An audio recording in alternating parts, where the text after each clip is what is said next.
Welcome to the Model Health Show. This is fitness and nutrition expert Shawn Stevenson, and I'm so grateful for you tuning in with me today. Listen, have you ever thought about what happiness actually means? Have you ever thought about how it actually works? And have you ever contemplated on how you can experience more of it? We know that all of our emotions are valuable, and we've talked about that on many episodes. Even leaning back to Dr. Susan David and her book Emotional Agility, and she was an incredible guest on the show a couple of years ago, and talking about how valuable our emotions are. And the reason we have them is to experience an array of human emotions and to give us valuable feedback about our experiences, our exposures, contrast, so we know things that we want, and to move towards things that we really want to have in our lives and experience. And for many of us today, we are experiencing a happiness deficit, however. We have this spectrum of emotions, but happiness isn't experienced as often. And not to say that we don't have pleasurable moments, but happiness can sometimes be replaced with pleasure. And there is a distinction. There is a subtle but powerful distinction. And so we'll be talking about that today. But ultimately, what we're going to be diving into is some powerful content that I think is going to transform your life from this day forward. And really moving into this next year, I want you to experience more health and more happiness than you ever have before. And so today we're going to give you the happiness code, and so that you have that in your superhero utility belt to use from this day forward. And now the question that's really posed in modern psychology and medicine is the question of what's wrong with you, right? That's where our science has been dedicated, is looking at the problems that people carry, what's wrong with people in general. And also, it's been the basis of the entire field of psychology in modern history.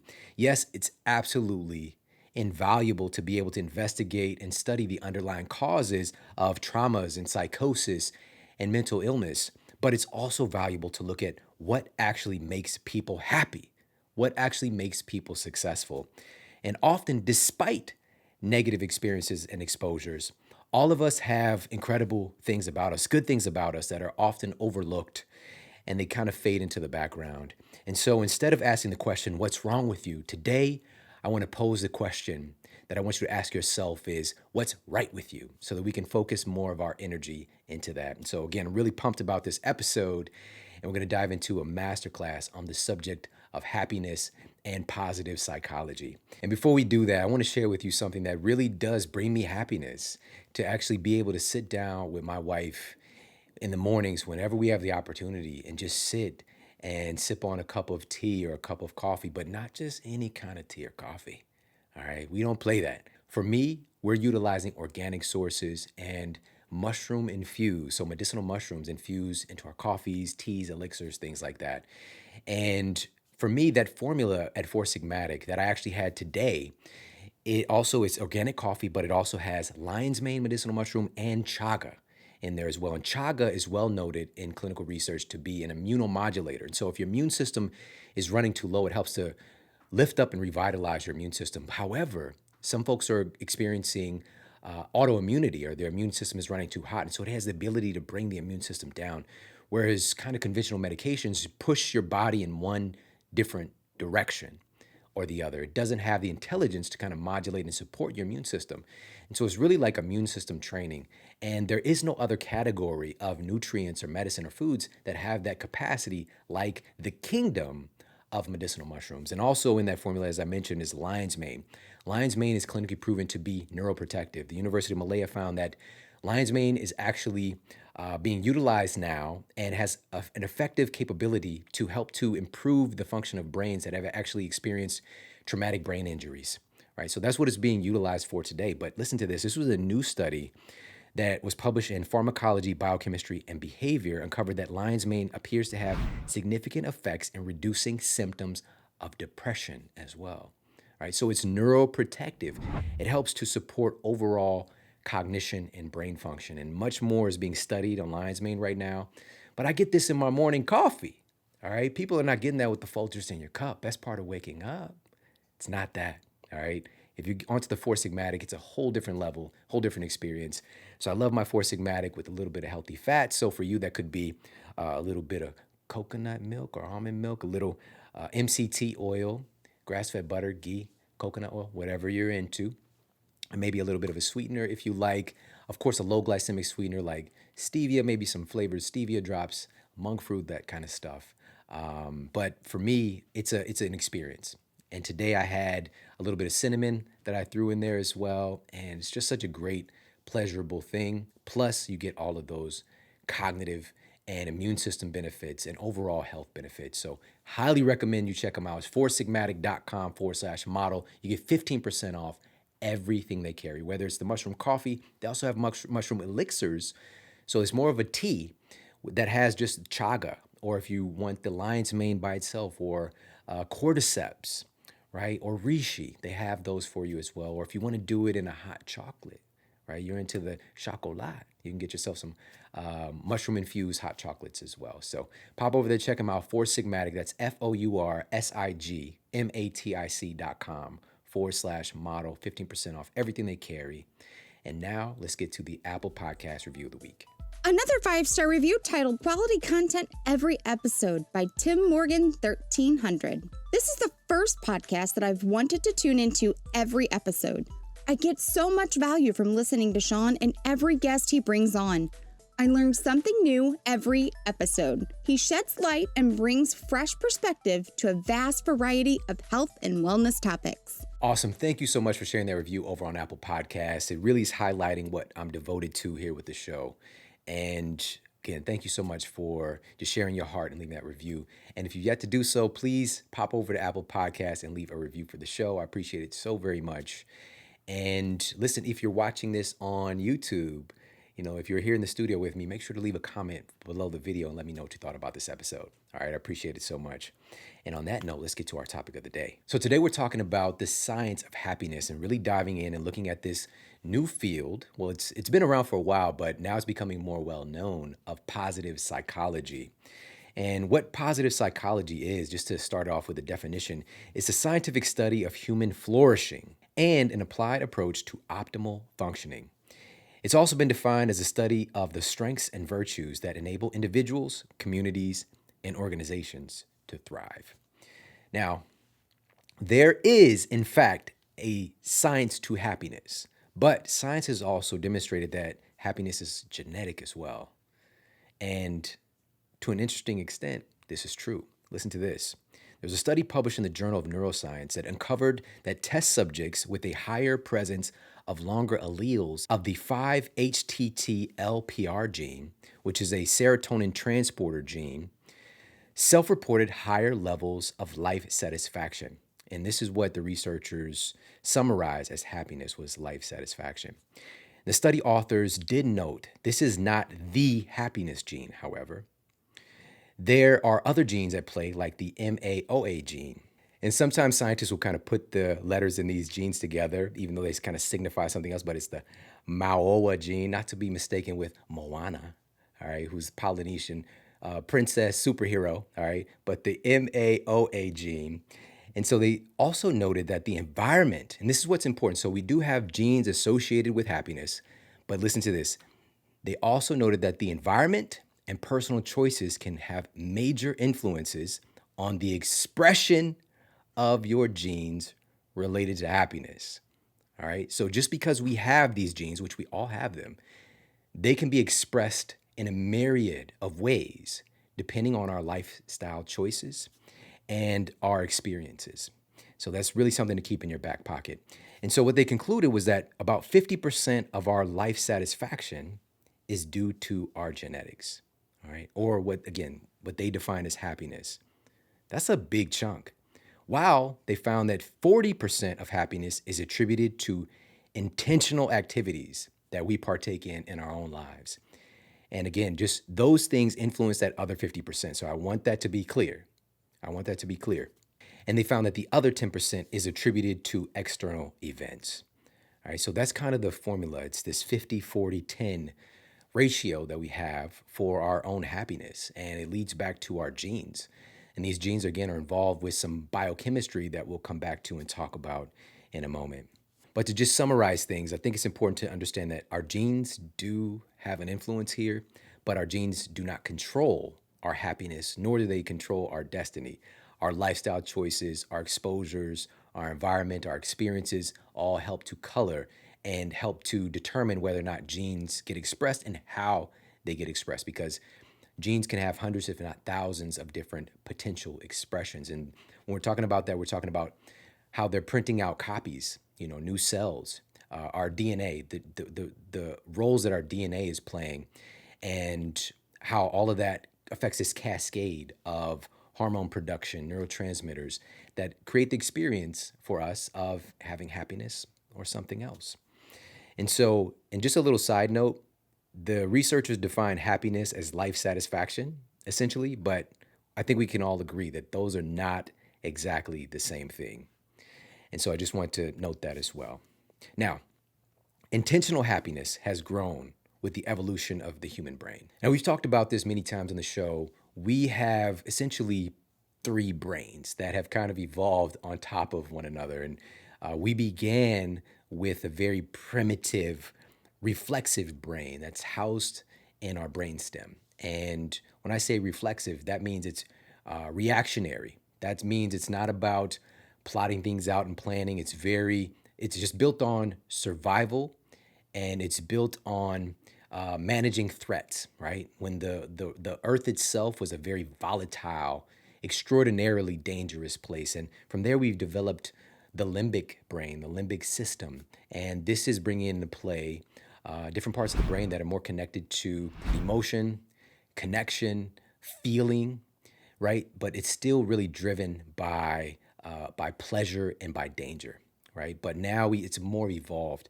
And then from there, we developed the neocortex, right? The neo meaning new cortex, specifically the prefrontal cortex, which for humans, this is taking up about 1/3 of that new growth. And it's by far the largest portion. If we're looking at from mammal to mammal, species to species, humans, this is what really makes us different, is this really dynamic and complex prefrontal cortex. And so thank you, prefrontal cortex. What's so interesting about the prefrontal cortex is that now it's brought into play the ability to have what we call these executive decisions, executive functions, where we can distinguish between right and wrong, social control, so we're not so reactive, and we're not just governed by our primal drives, and we can even kind of stop and tell ourselves. It's kind of like being able to have a governorship over our impulses, because as we know, sometimes our impulses can drive us to do not the best thing. So this executive function, the prefrontal cortex, allows us to map out and monitor and preview what will happen if we do or don't do certain things. So this prefrontal cortex is an incredible, it's kind of like a flight simulator, right? It's an incredible experience simulator. And it enables us to, and what I want to mention is that when we simulate an experience in our minds, our brain largely doesn't know the difference between us imagining the thing and it actually happening. We can release the same chemistry, the same neurotransmitters, the same hormones based on our imagination and our preview of a thing as doing the real thing, right? That's incredibly powerful, really, really powerful to understand, because for many of us, what we're really looking for when we talk about happiness, we're looking for a feeling. It's not the thing, it's the feeling we get from maybe accomplishing or seeing or experiencing the thing, which we can do in our own minds. So put that in the superhero utility belt for later as well. Now, if we're aware of this ability that we have, that we can intentionally decide, this is what the executive brain allows us to do. It enables us to intentionally decide whether or not we choose thoughts that increase our happiness or they lead us to other emotions. We get to decide what we think consciously. Other animals are not doing that. They're not deciding, like, you know what, I want to think about this thing and then go down that path. Like, we have the ability to do that. But oftentimes that is on autopilot, and we're kind of at the mercy of the randomness in our lives or our history and potential futures. And it creates a lot of potential anxiety and depression because we're so scattered. We don't have reins on our own mind. And today it's more difficult than ever because of the evolution of the brain was not hardwired to deal with all of the stuff coming at us today, like 24/7 access to everything. All right, so this can be a little bit of a obstacle for us to deal with that I want you to keep in mind. Now, leaning back on the history of happiness, why this is important is that our brains are actually hardwired to be a little bit negative, all right, especially the early brain, because evolution favored those with a keen awareness of possible problems, right? Threats by animals, threats by other tribes, threats by not having access to food and shelter, and things that many of us, billions of people, have covered today, our basic human needs. And so our brain is hardwired still to look for the potential holes in those things and problems. That's losing our shelter, losing our safety, our access to food and water and those kind of things. All right. So our brain is like looking for problems. And so if we want to think back, and for many of us, we imagine or conjure up the idea of like an early caveman or, some kind of more primitive version of humans, again, being very hardwired to look for problems, but then we evolved and we began to find the capacity to experience joy and pleasure and happiness more as we this was usually found in community. It was found in community. It was found in responsibility within the community or within the tribe, within that nuclear, component of connection of people meant a lot, and it provided a stream of happiness to be able to have a role. Also, guardianship. This is one of the things really hardwired into us in being parents and to take care of the young and like having this. This is why babies for us are just so cute. Like we're just hardwired to love them, which is the weirdest thing because they can come out looking kind of like Mac and Me. I don't know if you saw the movie Mac and Me, but they can come out looking kind of alien, right? But we're just like, oh, this is the most beautiful thing. We're hardwired to love and to have guardianship and to take care of these little like Gumby humans that we come out to be, right? And so, but with guardianship and also management, this was another place that we found happiness was being able to manage, our household and our roles and within the tribe. And so all these things help to kind of contribute through our evolution of happiness. And this is where the story takes an interesting turn. The agricultural revolution appears to be a major obstacle in the evolution of happiness due to the creation of a new social hierarchy. With advances in agriculture, it created decreased need for reliance on social groups for our survival. And so our responsibilities, our feeling of management, and our kind of community structures were transforming. And so this is where we see a change in our happiness structure and how the brain is wired as well. And so from there, after the kind of agricultural revolution, and we moved into another phase in humanity, which again, like in my history classes, we talked about this stuff. It's like, oh, this is awesome. We got, factories and whatever. But this was the Industrial Revolution, and happiness took another shift because it began to be more equated with material wealth, accumulation, and good fortune. In fact, the root of the word happiness is derived from the words meaning good fortune and luck. All right, this is where the word is actually derived from. So already happiness is believed in our society at this point to be out of your hands, in essence. And you need external circumstances of good fortune in order for you to have it. So I hope that makes sense. This was a huge shift in our psychological makeup. Now, more recently, and obviously there's a lot that happens in these millennia, but most recently we have the digital revolution, which has brought forth an entirely new set of obstacles for happiness. In many perspectives, happiness is defined as getting what you want, right? It's getting what we want. And to our ancestors, the vast majority of the US population has gotten far beyond anything they could have ever imagined.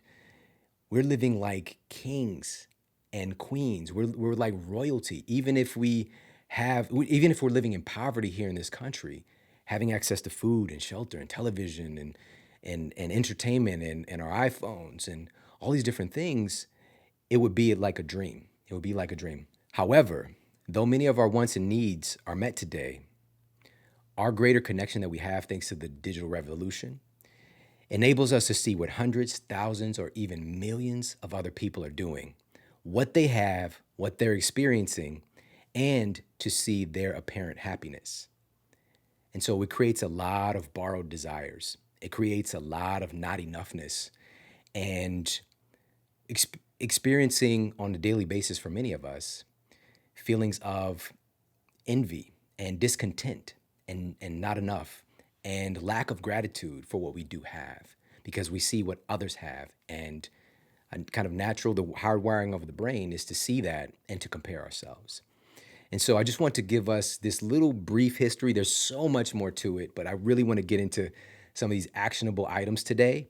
But I want to also lay an important foundation to understand that the the way that we're living today and how our brain has evolved, it's complicated when we're talking about happiness. This isn't a small thing. It isn't something that's just given to us freely today, but it is something that we all have access to. And there's a science behind it. And so, with that said, let's move into a little bit of the biochemistry of happiness. Now, happiness is largely related to the production and activity of hormones and neurotransmitters that include dopamine, serotonin, oxytocin, and endorphins. Now, this is the question. What is happiness? What is it? Can you touch it? No, this is something that is intangible. It's a feeling. Happiness is a feeling. Now, what does happiness feel like? This can bring up a whole discussion and a whole array of different feelings, but we do know one thing: happiness feels good. It feels good. Now, dopamine pathway, serotonin pathway. We know that serotonin is largely related, even we're talking about on the genetic level, to our experience of happiness. And we talked about this on an episode of the Model Health Show. This was episode 240 with Dr. Robert Lustig. And we talked about happiness versus pleasure. So happiness is more attributed towards serotonin, and pleasure is more attributed towards dopamine.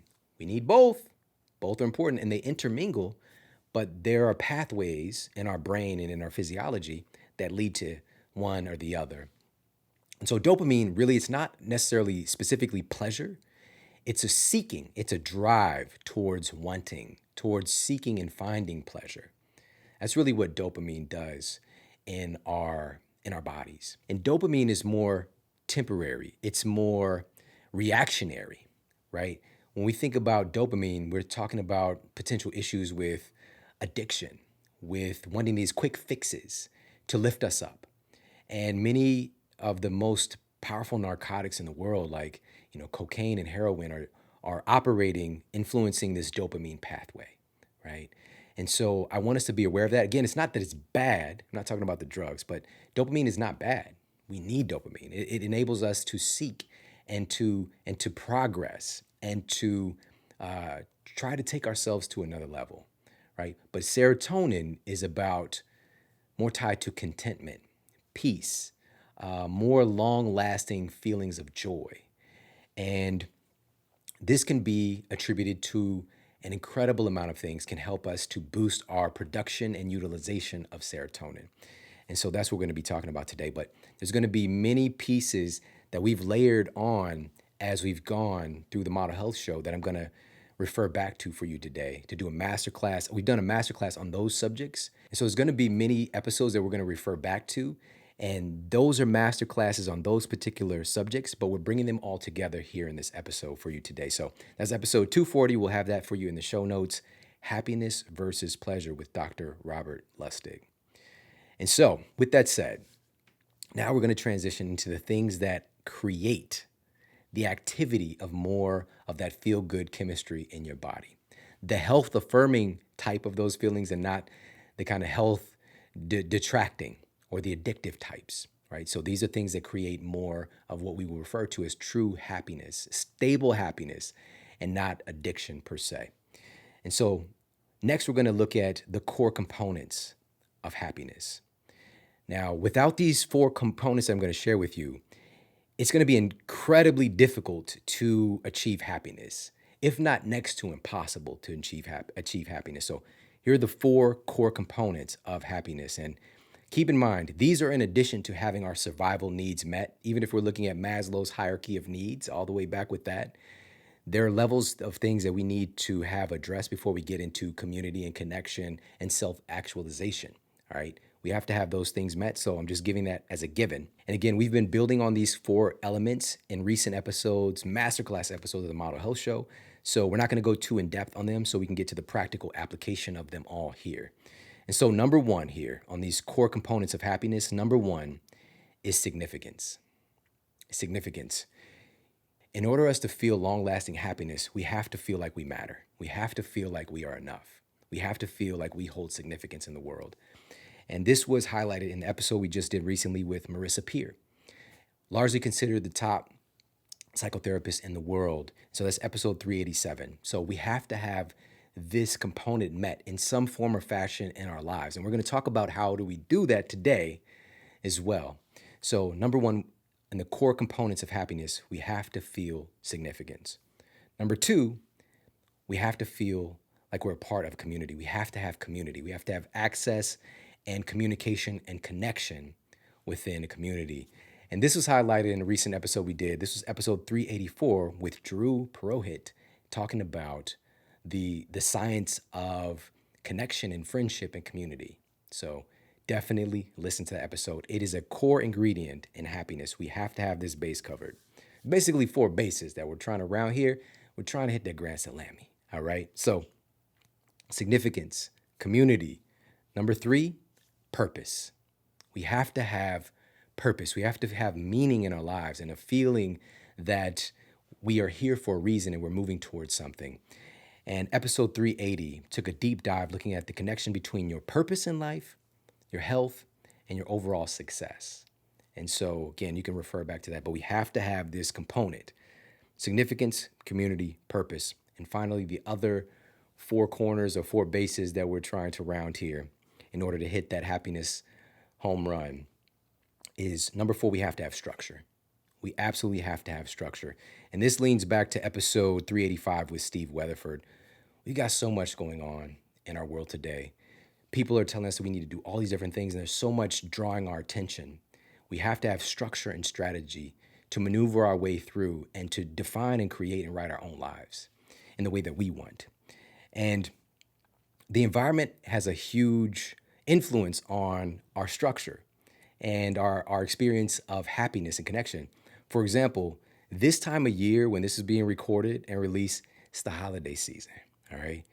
During the holiday season, people just seem to be a little nicer, all right? I think you've probably noticed this.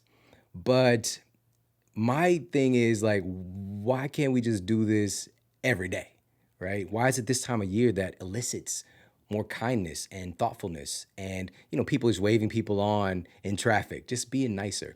Even on my flight, I went and visited some friends and family in St. Louis, and then flying back to LA, it was a little bit of a problem, all right? I got a notice in my phone that the plane was changed and our seats we didn't have seats anymore, basically, right? But they're saying, I got on the customer service line and they're just saying, no, you definitely have seats. They'll just give it to you when you get there. Everything's going to be fine. Trust me. When they say trust you, I don't know. I didn't feel trust. But I got there. I talked to the manager of the airline, like that was at the desk. She was like, well, I can't actually put you in seats here. They'll do this at the gate. Everything is fine though. Trust me. All right. Now I've got tickets for my son, my 2 sons, my wife, but I don't have a seat. So I'm still concerned. I'm nervous. I go down there, they're working at the gate and she's working for probably 20, 30 minutes to try to figure it out. Still don't have a seat. And ultimately what happened was they offered me just a seat change away from my family a little bit. Or, of course, like one of us can just go and sit a little bit away. But they were like, you know what? We're going to give you $1,500 for this inconvenience. Huh? Happy holidays. All right. Like they were just so wanting to go the extra mile to make me feel, and of course, like airlines do this stuff kind of all the time, but they just want to over deliver. We got on the flight, all good, sitting there. I'm just like, okay, I've been working, I've been reading, researching, really working my butt off even this past days. And I was like, you know what? I'm just going to watch a movie. So we get up in the air, log onto the Wi-Fi, nothing. All right. And I mean, I felt like relaxed before I went to log on for the movie. I was like, all right, now I'm just going to unplug. I'm going to chill. No Wi-Fi. And they how they do on the airline, they reset the Wi-Fi. And so that they did that, still didn't work. and they reset it again. But anyways, it maybe took 45 minutes or the flight attendant came by and gave my wife and I several $100s of credit for the airline, like for future tickets, just like for the. I'm like, what? Everybody's being so nice, and then it got me like, wow, they're in that holiday spirit, right? So it's the structure and the environment that creates new behaviors of happiness and empathy and giving and over delivering. But we can have this all year long. And for many of us, what I want to point to is that it really refers back to our routine. It's our structure and our strategy and our routine that largely creates our outcomes of happiness or success or whatever the case might be. Because for me, one of my unsaid mantras that I want to share with you is that, yes, we all will have bad moments, right? I have bad moments, but I have no bad days.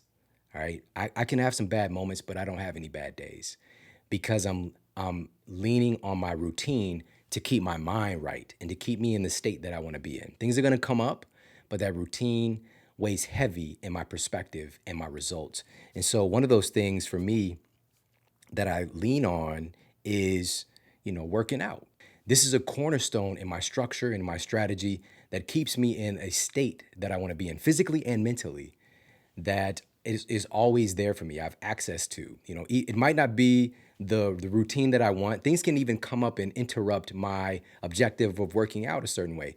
But just doing something physical for me every single day has a multitude of long-lasting positive effects, right? And it's a part of my mental makeup that enables me to interrupt patterns of problems, right? Stuff might be going a certain way, and I don't know if you've ever experienced this, but maybe you're dealing with something and you go and you work that stuff out. You work it out at the gym, you work it out in the hot yoga, whatever. You just feel better. You feel better when you're able to move your body because it's hacking in a health giving way that happiness system of releasing endorphins that we talked about, right? You're getting a boost of serotonin that we talked about from that movement and that workout. So again, this goes back to our structure and strategy. So that's episode 385 with Steve Weatherford. As you recall from past episodes, your brain actually becomes adapted to the environment and the habits that it's exposed to. This is why structure and strategy is so important. And neurologist Dr. David Perlmutter states that through neuroplasticity, your brain literally changes. The more we dwell on negativity, the more our brains become primed for negativity, and the more we're inclined to view the world around us in a negative light. On the other hand, the more we dwell on happiness and positive affirmative thoughts, the more our brains become primed for positivity, and the more we're inclined to view the world around us in a positive light. So our brains become trained to look for the things that we create as habitual exposures. And so with that said, now we're going to dive into 7 things that actually encourage happiness. These are specific tools and strategies to help you to cultivate that happiness and positive thinking that will actually change the way your brain is structured. And so we're going to dive into these. And number 1, and I want you to take some good notes. So number 1, and these 7 things that encourage happiness. Number 1 is to cultivate humor. All right. Lighten up. I first heard my mother-in-law say this many years ago. She said that seriousness is a sickness, right? Seriousness is a sickness. And that just kind of floored me. Like, wow, that's deep.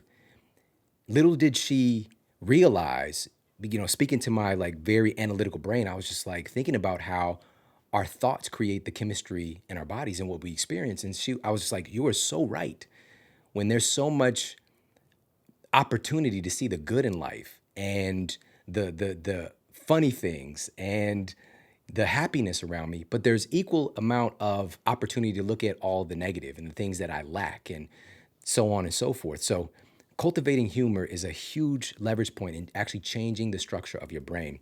So how do we do this? All right. I'm going to give you something super simple to do, and you might be doing it now, which is to smile more. All right, smile more. Now, I know that a smile and a laugh are not the same thing, but they do live in the same neighborhood. All right, the smile is like knocking on. Can happiness and laughter come out and play? All right. They're like next door neighbors. Do you remember we used to do that? Like you go and actually knock on the door and like, can Avery come out to play? That was my friend's name. Or Rico. Hey, can Rico come out to play? That was my other friend when I was a kid. And now today, it's just a whole different ball game for many of us. But smile and a laugh are not the same thing, but they do live in the same neighborhood. And so when you smile, you are literally there are nerve endings that are connected to your brain that light up certain areas of your brain related to positive attitude and happiness simply by smiling. All right. So in cultivating humor and lightening up, this is something we all have access to that we can train ourselves to do more frequently, which I'm doing right now. You can probably hear it in my voice, which is to smile. Smile more often, consciously do this. Now, something else that we can do to kind of cultivate more humor and to lighten up is that when something annoying or frustrating occurs, practice flipping it on its head as soon as you can and find the humor in it. Now, this is something that I've learned to do and practice in my life on a regular basis, just because it's just not worth being annoyed at certain things. It's not doing anything but pulling energy from myself and putting me into a negative state.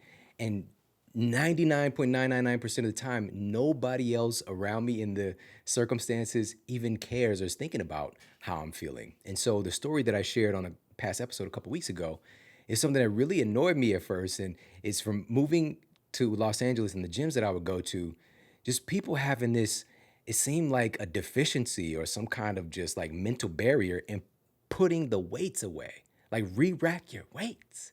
You got the 35, you got 135 over here. There's another one down where the fives are at. There's like, you come to a bar, do some squats and there's already like 190 on one side and there's like 45 on the other side. Just dangerous, right? Just like re-rack your stuff. And I literally shared it in a way that it just made it was like it took the sting out of it. And it's actually kind of funny, So I even saw it yesterday. I'm just like, I go to the gym, but now for me, I've made it like, it's just a part of the workout now. Like part of the workout is doing a scavenger hunt for my weights. All right. Welcome to LA. Another thing, by the way, that just like, it could bother me, but when I was at the gym yesterday, there was a dude there. And I get it's LA. He had on some aviator sunglasses and Crocs. And he's like lifting weights. Like, what are you here to do? He had the gold chain, everything. It's like, you think you're incognito? You think you're hiding? Like, but for me, it's just like, I immediately flip it, and it's just like, that's funny, but also, man, he's getting it in. He's got his Crocs on, but he's here. He's here. By the way, after I walked away from that spot where my man was at, there's another guy there, clearly in a tribute band, or maybe he's in a band from the 70s. I don't know, but my man had jeans on, tight jeans. He was older. Bandana tied around the jeans. He's lifting weights. First of all, he's lifting weight in jeans. All right. I'm just like, again, my brain could be like, what are you doing? But instead, I'm like, hey, he's getting it in. He's ready for that reunion tour. Boy, he's in here getting it in. He's training in his jeans because he's going to be playing in his jeans. Like I just create these funny scenarios off of things that might be, annoying to other people, but it's funny. Like if we just lighten up, we see the humor and the beauty in the world around us. So I hope that makes some sense and just kind of helps to color those lenses to look for the humor in things, things that might annoy you or really, and there's more. I mean, I've got so many examples of things that might be even more bothersome, but I just want to share a couple of examples for you. So another tip here in cultivating humor and lightening up is to regularly watch, listen to, or read things that make you laugh, right? So funny shows. My family, we love, for whatever reason, we are weird. I don't know why, but we'll sit around and watch news bloopers for like an hour. I do not know why. And there's certain ones that are just iconic for us. Like this news reporter was, he had his very prestigious voice on. And then like a bug flew in his mouth and he just started cussing and he got super hood so quickly when a bug flew in his mouth. And man, it's just like, I could watch that 1,000 times and just die laughing.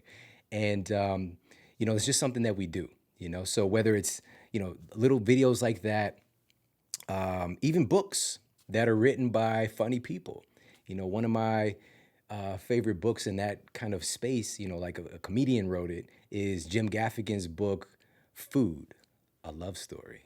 All right. Now, him and I definitely don't have the same approach to food, but just seeing the comedic writing and just having the laughter throughout the book and the jokes, it was really funny and it's enjoyable for me. So regularly watch, listen to, or read things that make you laugh daily. Do this daily. Give yourself this gift daily. It rewires your brain to look for things to laugh and to have joy and to experience more happiness for. It literally rewires your brain to scan the environment and to look for more happiness. All right. Also, another thing that we can do to cultivate humor is to share funny or even embarrassing stories with family and friends. One of the greatest gifts we can do is to lighten up with ourselves and our ego, and talk about the funny, embarrassing stuff that might happen to us.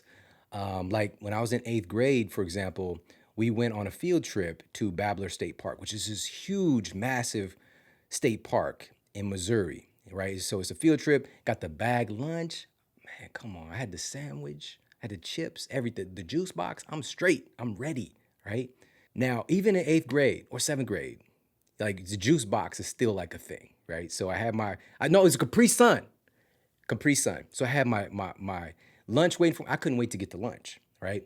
And so our last activity for the day was to use a compass and to find certain points in the forest. This little perimeter that they had put together for us, and they're like clues at each one, and we use the compass to kind of navigate our way to each point. Now, we're divided into teams to see who could do it fastest. And so my group is about six of us. It was like five or six of us, and I'm killing it. Like we're way ahead of the group. I got the compass in my hand. Now, I'm not saying I'm Jacques Cousteau. I'm not saying that, but I was managing that compass. But in my group, it's Adam. All right. Adam was the smart kid in school. Like he just knew he was the smartest kid. All right. And he was I'm not saying he was whining, but he was whining. All right. Just a little bit. And so he was like, I want to let me let me lead. Let me find some of these points as well. I think we had like 3 points to go. We had already found 4. And so I was like, here, fine, do your thing, man. And so Adam gets the compass. We find one point, then we're going for the next point, and we don't find it. And we don't find it for 10 minutes, 15 minutes, 20 minutes, 30. We're lost in this huge forest, already at least like 30 minutes walk from where our camp is. All right, we're lost. And we're all freaking out. Well, let me not say we're all freaking out. My friend John was super freaking out. He's in the group too. Now, John, we're like, we first of all, we're out of our element. We're from the hood. What are we doing here? All right. So he's crying. About an hour into it, he's crying. He's like, man, we're gonna die. We're gonna die. I'm like, John, just relax. We're gonna be okay. All right. And so we're lost for an hour. 2 hours go by, and we're just trying to find our way back. And this is trouble. Like this could be a big problem. And eventually, I'm just like, let's just keep moving in one direction. And so eventually, we found a road. We found an actual road in between the two parts of the park. And so we found the road, and I'm just like, we'll just walk along this road until we find something or somebody drives down the road. And so we're walking down the road, and a car drives by, and these fools literally jump on the car like zombies. Like, hell, they're banging on the window like, help, help. Like we've been lost for days, right? And I'm not saying I was like the more civilized one. I don't think Adam jumped on the car either. We're just like, okay, guys, just relax. We can just wave them down. We don't got to jump on the car. And it was a couple. It was their grandparents, and they had their grandbaby with them. All right.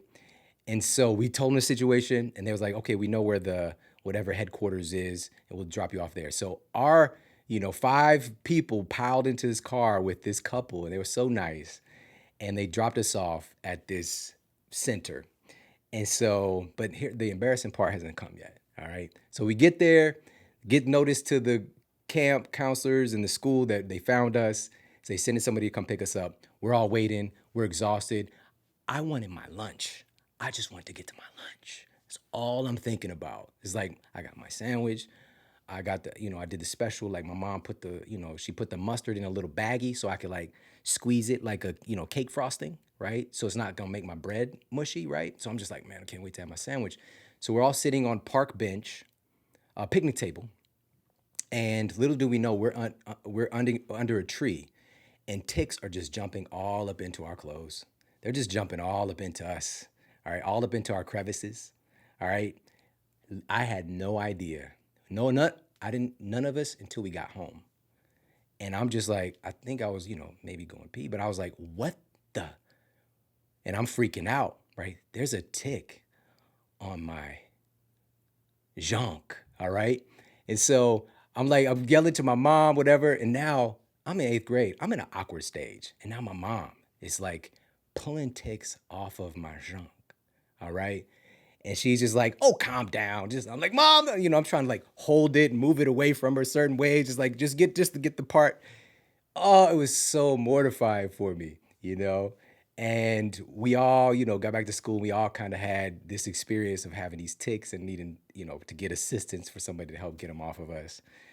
And even though, it was a crazy experience, traumatic experience, there's much more to the story than that, but it's also super hilarious looking back on it. And it's a moment I will never forget. I was so embarrassed. It's one of the most embarrassing moments of my life. My mom seeing like my development, like it was such a terrible experience for me, but it's also kind of funny. And so sharing funny stories, embarrassing stories with your friends and family also cultivates your humor as well. And so, just one other way that I want to share in this number one on this list is to hang out with people who make you laugh, right? Proactively hang out with your friends who make you laugh, that you have a good time with, that you enjoy and you have more happiness and more laughter with. Like, give yourself that gift. And of course, you could bring that humor to the table as well. All right. So these are very practical, tangible things that we can do to encourage happiness in our lives. So I hope that you got some value from that. And so that was number one on our 7 things that encourage happiness. We're going to move on to number 2. And number 2 is going to sound like Captain Obvious, but we're going to do something very practical in this. And it might sound obvious, but are you doing it? Number 2 is to do things that bring you happiness. Do more things that bring you happiness. Happiness isn't a spectator sport. You don't sit on the sidelines and just, cheer happiness on. This is something you get in the game. All right. So what I want you to do is to stop what you're doing. You can stop right after this episode, or you can pause this right here. But what I want you to do is to literally make a list. Create a list of 10 to 20 things that make you happy. Make a list of 10 to 20 things that make you happy. And then once you have that list, this is the most important part, you can really see how your list really matches up with your actual life. When you list out the things that make you happy and then you analyze your life, for many of us, we'll see that, whoa, my life, I'm not including so many of these things. So but you got to get it out of your head first and open your heart. What are the things that actually make you happy? List 10 things. And just to kind of get you started, I'll share a little bit of my list here. And so I made a list, and I think I've got about 15 things on my list. And this could just literally be a few words or half a sentence. And so that's what I did here for my list. So this is my list of things that make me happy. Number 1, playing trivia games. I love it. All right. I love playing trivia games. I've got so much seemingly useless knowledge in my brain. Like, I know the most obscure, crazy facts. Like, I know actors in movies that I've never seen, like that kind of stuff, right? So trivia night, if I'm on your team, it's a W, all right? We're going to get that victory. And there's even fun games, even on your phone, like apps like Heads Up, that are like catchphrase type games where you work with your team or with, everybody, and they're trying to give you, descriptions, or you're trying to give them descriptions without saying the word, fun games like that. There's so many different things that we can all do, and it's super fun. I even posted, like, the app Heads Up. It records a video as well as you're playing the game, because you place it on your head, so you see your family or your friends trying to give you these clues, and it records the video. And so I posted some of that video on my Instagram story. And so if you follow me on Instagram, you got to see a little bit of that. It was hilarious. All right. So I'm at Shawn Model on Instagram. You're not following me? At Shawn Model on Instagram. Make sure you follow me. Got so much cool stuff that I share over there. But so that's number one for me, playing trivia games. Number two, eating delicious food. It brings me a lot of happiness. That also delicious food that just happens to be healthy, that just happens to be health giving, right? It's not a dopamine driven type thing. I really appreciate. I think it's because just all the work I've done over the years and the experimentation and the fasting and all this stuff. I just appreciate food. I appreciate it and I enjoy the subtleties of it. So that's number two for me. Number three is lifting weights. Maybe it's fortunate, but this is something that brings me happiness. Like I love doing it. I love working out. I love, lifting heavy things. I love, going to the gym or, training at home. And number four for me is working out with my family. It's another thing that brings me a lot of happiness. I love working out with my family. Number five for me on my list of things that makes me happy. Number five is watching superhero themed movies or TV shows. So much good stuff out there. Number six is writing. I absolutely love writing. I love the experience of bringing thoughts into physicality, making unique connections in the way that things are stated, bringing things to life on a page for people. Like, I really love it. Number seven is knocking the boots. Number eight, no, we can't pass number seven like that. Number seven, that really makes me happy. All right. There's some dopamine involved there as well, but yeah. All right. So that's number seven. Number eight is, for me, something that really makes me happy is inspiring other people. That brings me so much happiness in my life. Number nine is brightening people's day. Now, there's this little subtle difference here because I'm not like the inspiration factor. It might be something like creating a podcast, right? Or doing an enriching social media post. But brightening people's day is just the simple things, just smiling at somebody, which again goes back to number one on our list. But smiling really elicits something positive for myself, but it's something that I can give away for free. And it's like it creates a chain reaction, right? So, or complimenting people.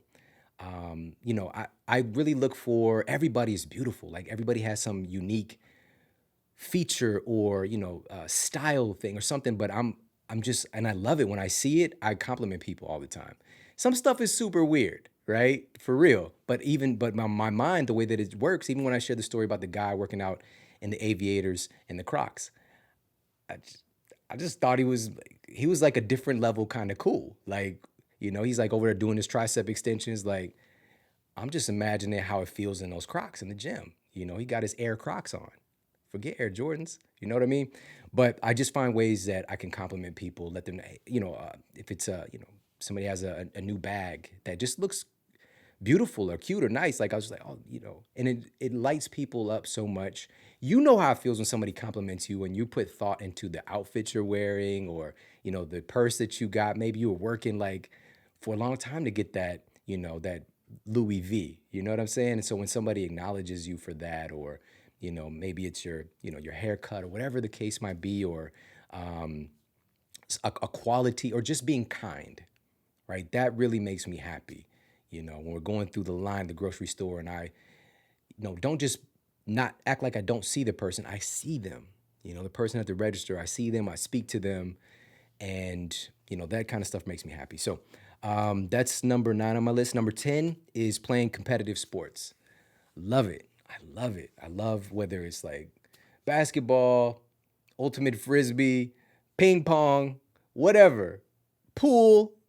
I don't know if pool is exactly competitive. It is. It is. But I love it. I love it so much. Number 11, watching goofy movies. This is something that you'll be surprised to know. Like my wife doesn't really mess with me with this one. Like we have our two different things that are kind of unique to us. We blend on so many things, but she doesn't really vibe with me with the goofy movies. Like she's not gonna sit with me and watch The Love Guru. All right. She's not gonna sit with me and watch Old School. What's Old School? That's in the middle, right? So that's with Will Ferrell, Vince Vaughn, classic. Luke Wilson. I say stuff from that movie probably every day, right? Even when I had my water a few minutes ago, I was like, we were on a break and I was just sipping. I was like, when it hits your lips. But Will Ferrell was talking about when he was drinking beer. He's like, it's so good when it hits your lips. And I just did that when I had my water, right? But a lot of people don't even know that I'm doing it, but it's from these goofy movies, right? So that's another thing that really makes me happy. Number 12 for me is hearing my wife and kids laugh. That really makes me happy. 13 is reading thought-provoking books. I love that, makes me super happy. Number 14 is listening to my wife talk. That really makes me happy. Now, let me be clear. It's when there's nothing going on, she's not like, it's not talking about an agenda, things we got to do, whatever, but just when we're free of that stuff and she's just talking, it's like music. I just love it. When I could just sit there and just listen to her talk or even lay on her lap and listen to her talk, I love it. 15 is driving and listening to good music. Like, I love doing that as well. Like, for me, it's like, who doesn't love that? Was that Jerry Maguire, Free Falling? Huh? Come on, man. For me, I'll just tell you what I'm listening to. This true story, I was just listening to Michael McDonald. I don't know why. Because I saw somebody who reminded me of him and I was letting my family listen to it. But he's got some classic hitters, boy, Michael McDonald. But real talk, you don't know exactly what he's saying. It's like, run this road, not the name. Hey. You don't know what he's saying, but it sounds good, bro. So Michael McDonald, LL Cool J, going back to Cali. Oh my gosh. There's so much there's layers there. Rick Rubin, huh? And just for obvious reasons, of course, like with the move, but just like the layers of it's masterpiece. And when I talk about Free Falling, by the way, I love the John Mayer cover of that. Man, come on, man. Come on now. If you driving and you don't catch a vibe, listen to that when you driving.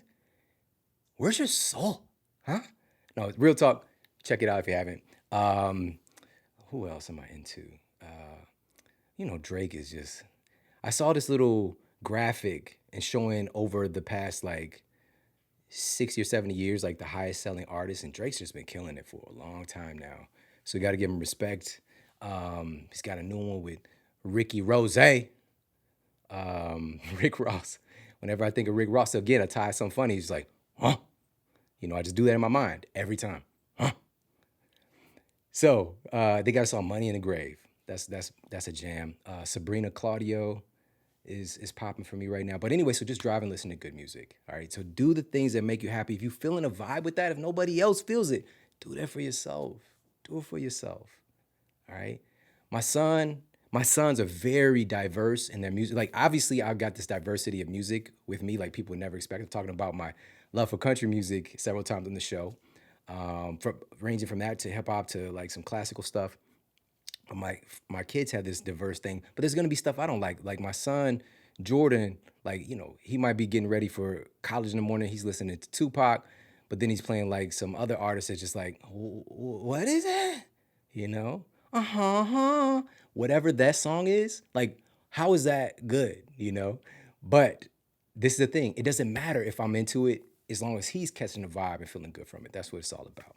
All right. So I hope that you take this advice, make a list. It feels good even to just write it down, like write down 10 to 20 things that make you happy and do more of those things on a list. When I look at that list, I immediately saw the thing that I'm not doing that I probably said that I really love. When I did that 1 through 15, I probably said that I love it and really enjoy it more than any of those 15. And this is the thing I'm doing the least of, which is playing competitive sports, right? Just with the move and all the different stuff going on and whatever reason, I haven't plugged myself in to do that, right? So now it just gave me fuel to do more of that thing that I really enjoy doing, all right? So that's number 2 on our list of these 7 things that encourage happiness. So we're going to move on to number 3. And number 3, this is what we've really brought forth here on the Model Health Show since the very beginning. Number 3 is invest in your health. It is very difficult to be happy when you don't feel good physically. It's not impossible. It is definitely not impossible, but it's more difficult. It's more difficult to experience empathy. It's more difficult to experience compassion. It's more difficult to experience drive and motivation when you don't feel good. I've been there. I've had to do things when I don't feel at my best. And we can rise. That's the beautiful thing about humans. We can rise to the occasion. We can. But stack conditions in our favor so that we make it more graceful.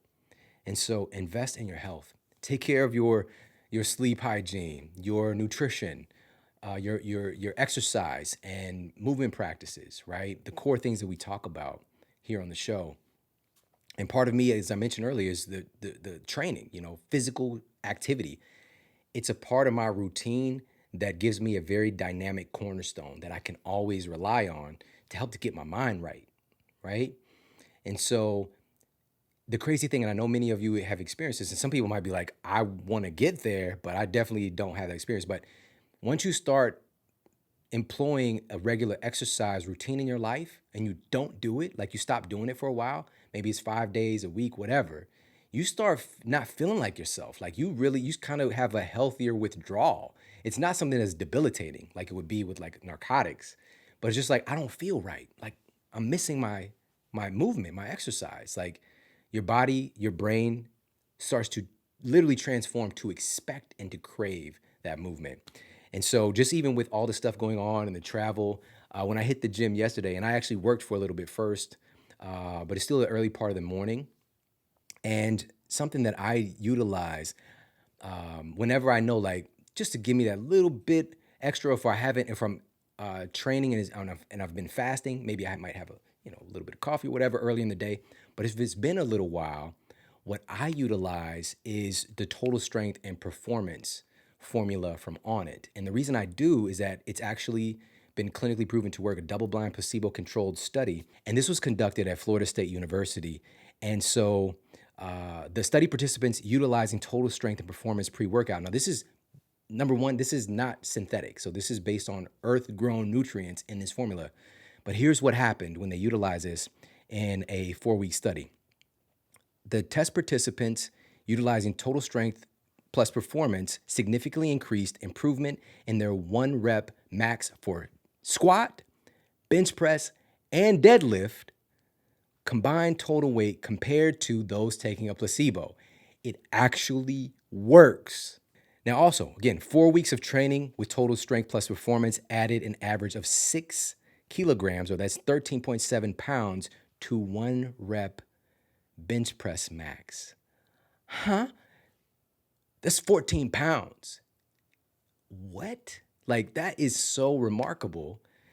And again, this isn't anything synthetic or habit forming or doesn't negatively affect hormone function. And they actually tested for that to see how it affects hormone profiles, and it doesn't. All right. This is just an assist. It really helps with the way that your mitochondria and that your muscle fibers are utilizing and distributing energy. So I love it. I don't use it all the time, but I probably use it maybe at least once a week, but sometimes twice a week, sometimes 3 times, just depending on how much I got going on and timing of things.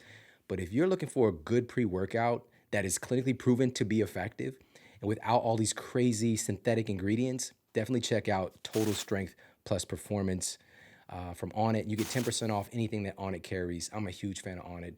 They've been my family and a part of the Model Health Show mission for, it's got to be maybe 5 years now.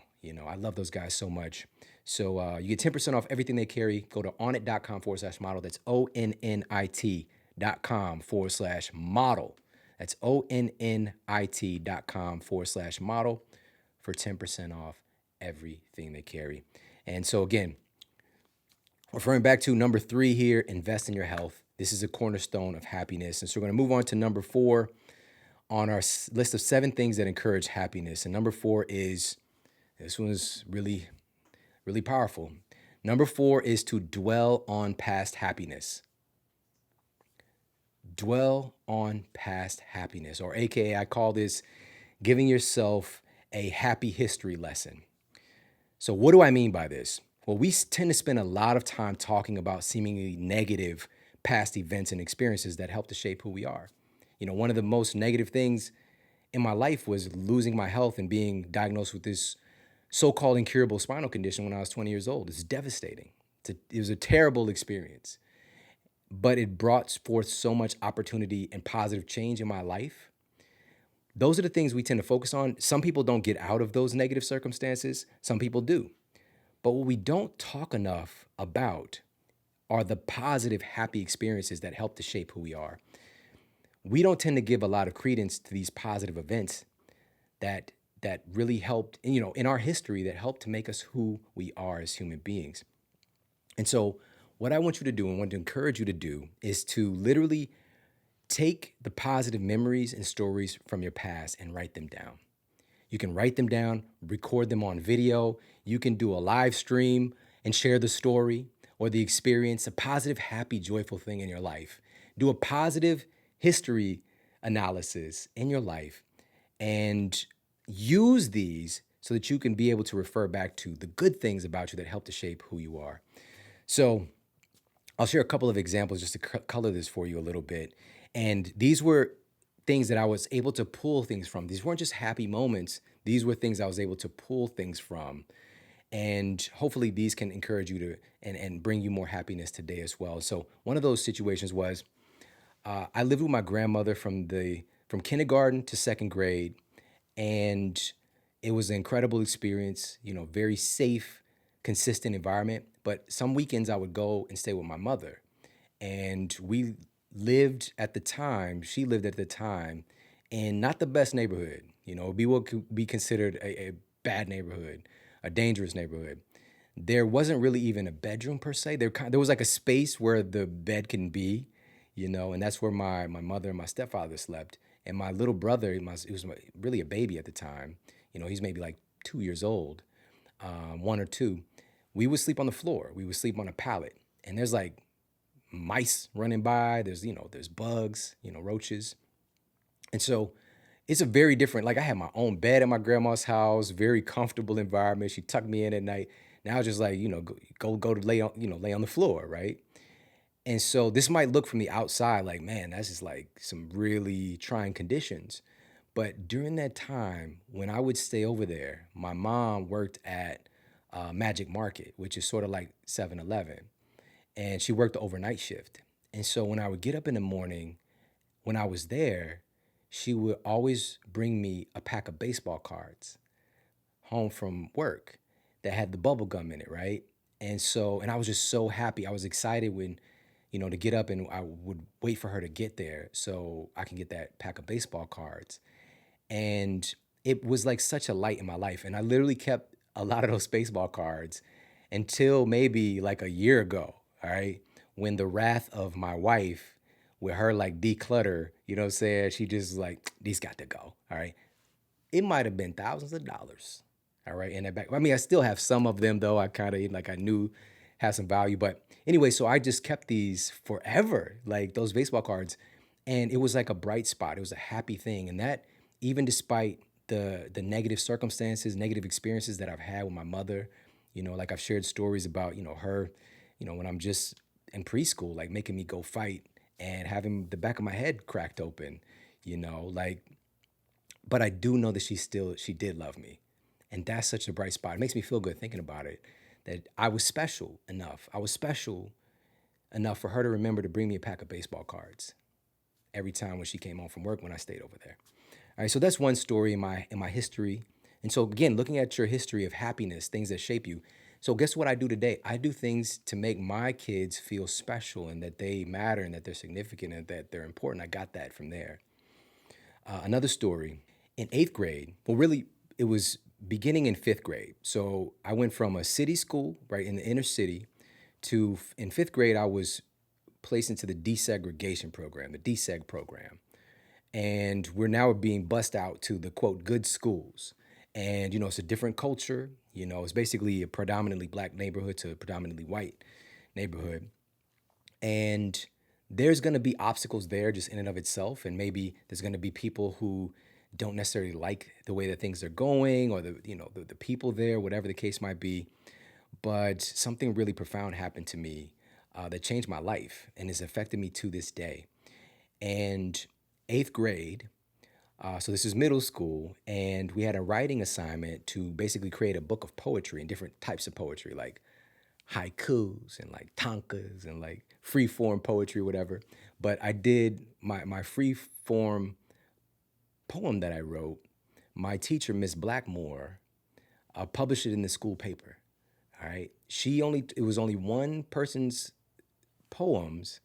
That was a free poem. There's like three people got to be in the newspaper, but the free flow poem, she chose me, and she published it in the school newspaper, and it was read over the intercom that I was, my name. Man, that just like changed my life. Like I felt like I was seen. I felt like my voice matters in a world that oftentimes it seemed like I didn't fit in or I didn't have a voice. And it was so powerful for me. And just affirming that I had something to say. And I know that moment, I don't know if this would have happened without it, but I know that was a seed for me writing an international best-selling book that's now been read by hundreds of thousands of people, translated into 20 different countries, and it's just really changed my life. And I'm so grateful, Ms. Blackmore, if you're listening. Thank you so much for that acknowledgement. And so these stories are just taking a look at your happy history, right? Taking time and writing down these stories or sharing these stories, maybe you can post them on social media, share them with your friends and family. These happy moments in your history, rekindle those flames of joy, because even within poverty, like I shared, there's happiness there. Even within inequality, like I shared, there's happiness there. And within so many other circumstances, you can find happiness and meaning that help you to elevate from your circumstances. And so now we're getting close to the end. And next up, we got number 5 here on these 7 essential ingredients or strategies or core components to encourage happiness. And number five is to highlight your strengths rather than your weaknesses, right? Highlight your strengths rather than your weaknesses. We're taught in our culture so often that we have to work on our weaknesses. And absolutely true. Oftentimes we need to bring those up. But we're missing the point here of we all are unique and we have different unique gifts, talents, capacities, skill sets, experience that really help to set us apart and make us truly special, and unique. And so if we can focus more on those things, but the problem is we tend to brush those things off, especially if we're good at something, or if something that makes us happy that we just happen to, maybe we get paid to do, we'll brush it off as, something that's just like, oh, whatever, it's not a big deal. But it is a big deal. It's just because it's second nature to you oftentimes that you don't acknowledge how beautiful and amazing and powerful that is and you are. And so what I want you to do is to make a list of 5 to 10 positive qualities or character traits that you have. All right, make a list of 5 to 10 positive qualities or character traits that you have. And this can include physical features as well. Again, this is what we tend to do is like, I know I have a great smile, but my eyes are too big or whatever it is. Or like, I have nice legs, but I also have booty do. And some of you might be like, well, what's booty do? Booty do is when your stomach stick out further than your booty do. All right. That's what booty do is when you're just like, well, I got booty do. So, my legs, whatever. Instead of acknowledging, like, you got some amazing legs, right? You have beautiful eyes. You have, great skin, whatever it might be, You have nice feet. All right. So for a lot of guys, that might be a huge plus because if we're looking at the ratio, a lot of guys, if you've seen the movie Lord of the Rings and you've seen The Hobbit, that's based on a true story, bro. Okay. Like a lot of guys got the Hobbit feet, man. So whatever it might be for you, like acknowledging those good qualities about you, if they're physical, but more importantly, the character traits, the qualities of your character. And so what I want you to do is to stop picking yourself apart for a moment and to acknowledge the good things about you. So, and also, by the way, stop blowing off things. And I'm saying this because I done it and did it for so long. Like if somebody gives you a compliment, like I was just like, whatever. Like somebody, for years, even on the trip back, somebody might say like, you have beautiful eyes. And I would just like, I just see through these. Like, what's the big deal? Like, and and also the conditions that I was in, I never really fit in. And so I felt like I'm not quite right. Right. And so when I would get a compliment, I'd be like, like I wouldn't even know what to do with it. And then I was actually doing research for the Model Health Show, and it hit me. This was like 2 years ago, which I'm still going to do this show because this is something that we also do. This is, again, what makes this show different is I might be in preparation, pulling in stuff for years before I create a masterclass episode, but it's on improving vision and, your sight. And I was researching and I came across, I was just like interested in eye color. And I came across this, like these different types of eye color. And then I found out that there's this condition, and maybe many of you have heard of this before, but if you take a look around my pupil in my eye, there's a very distinct color around the pupil, and then there's a color outside of that. And it's, even as we're recording this episode, I stopped because I wasn't even going to talk about this because I was just like, whatever, it's not a big deal. And so my team in here knows this, that, I still do it. It's like, whatever. But if I just like, that's pretty cool. That's pretty cool. Because what it is actually, and what I found in the research is that it's a mutation. I'm an X-Man, right? So for me, that could give me a little bit of like feeling of like, oh man, that's pretty cool. That's dope. And so really stop brushing off the things that people acknowledge about you, that they appreciate about you, or that they hold as like something special, which I'm saying this because I'm guilty of it, even still to this day, because I almost did it recording this episode. But, so absorb it. I'm not terrible at it, and I've been very great at teaching other people to do it. But when you receive a compliment, just saying, thank you so much, like really receiving it, embrace it, and stop brushing it off. And so again, on that list of 5 to 10 positive qualities or character traits about you. So, and then moving again to the character side, writing down, I am kind, right? What are those good qualities about you, about your character? I'm giving, I'm thoughtful, I'm passionate, I'm a passionate person, I'm physically strong, I'm a hard worker, right? Acknowledging those things. I'm giving, I'm supportive, I'm intelligent. How often do we acknowledge if we're intelligent, right? If we're smart. And what we tend to do is we just brush those things under the table because it's, quote, who we are, and we take them for granted. And we want to be humble, right? I'm doing air quotes on humble. We want to be humble so we don't acknowledge the great things about us.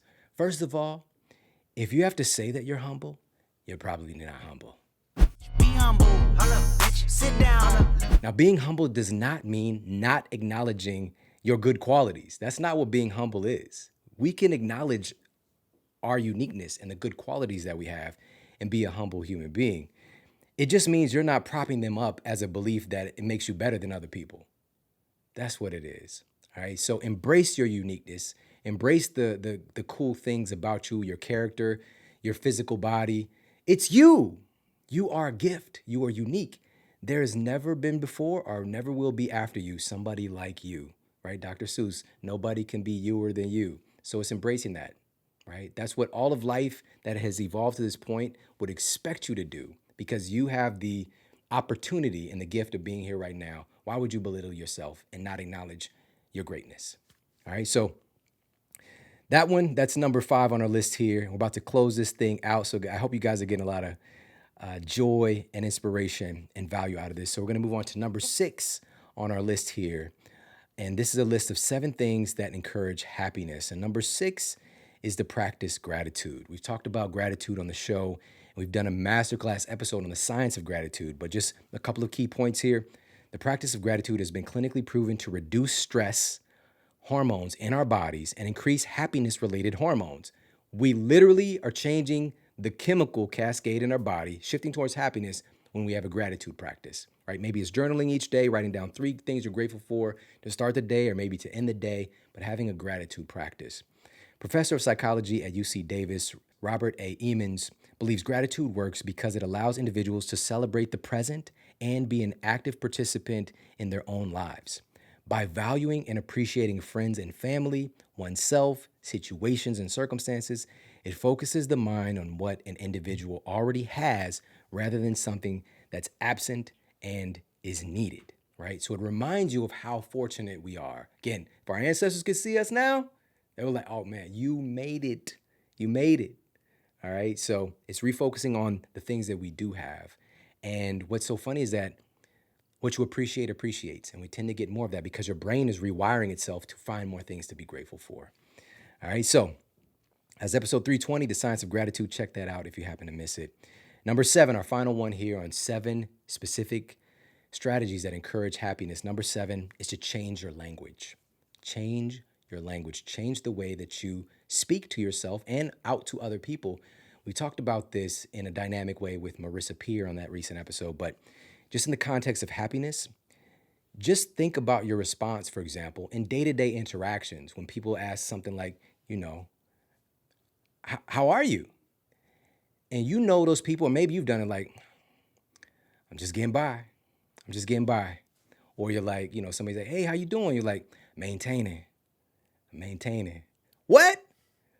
You're alive. I know, again, like watch your language. Watch how you respond and talk to other people. Just think about your response when you are asked the question, just in our day-to-day interactions, when somebody asks or you ask somebody else, how are you doing? Like you see somebody say, hey, how you doing? And they say something like, just taking it one day at a time. Just taking it one day at a time. Or they might say, or you might say, I'm maintaining. Or I'm getting by. Watch the language that you're using, right? Your conditions might not be perfect, but you are alive. You're alive. And you have ample opportunity to change your circumstances. But it comes from initiating the language that we use outward and the language that we use within ourselves. So people I know that personally who've proactively changed their language, somebody I know that just like, the struggle is real. Like you ask them how they're doing, or, I'm getting by, I'm making it. And literally, like he started his own, opened his own gym, started really working on himself and his personal development. And now, most recently, when I asked him how he's doing, he said, I'm living the dream. Huh? You're living the dream? What is the dream? First of all, what is the dream? Let me live that, right? And I know it might even be something that maybe he's not living the dream. Maybe he's not living his perfect life. But for him to say that, it just evokes something in me like, man, he's like, I like that. I like that. I don't know exactly what it means, but I like it, right? So living the dream, or just I'm doing fantastic. I'm blessed.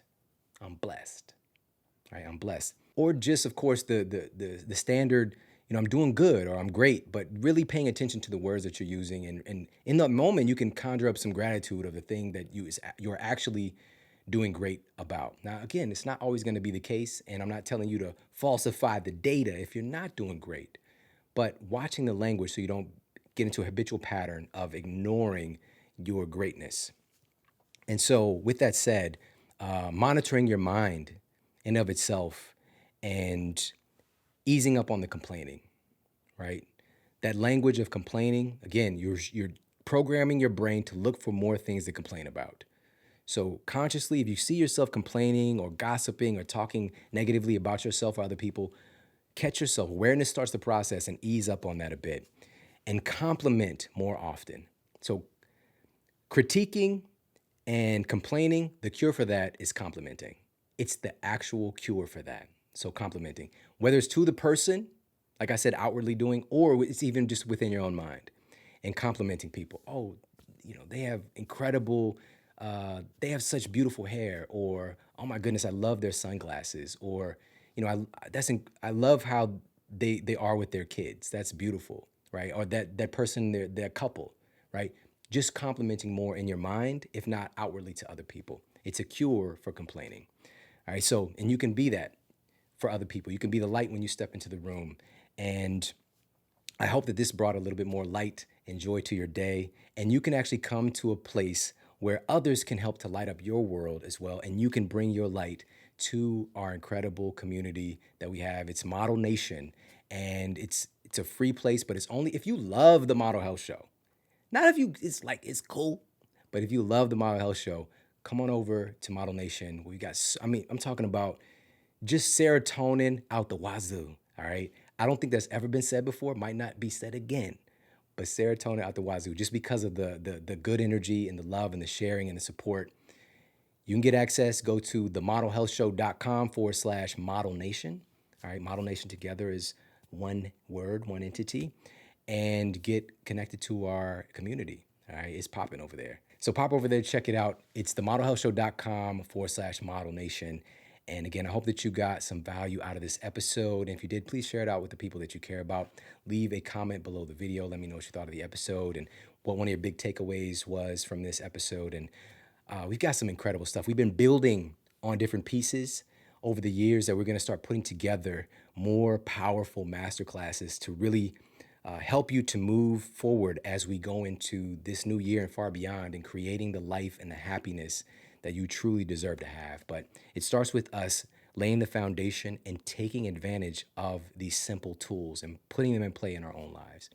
I appreciate you so much for tuning into the show today. Take care, have an amazing day, and I'll talk with you soon.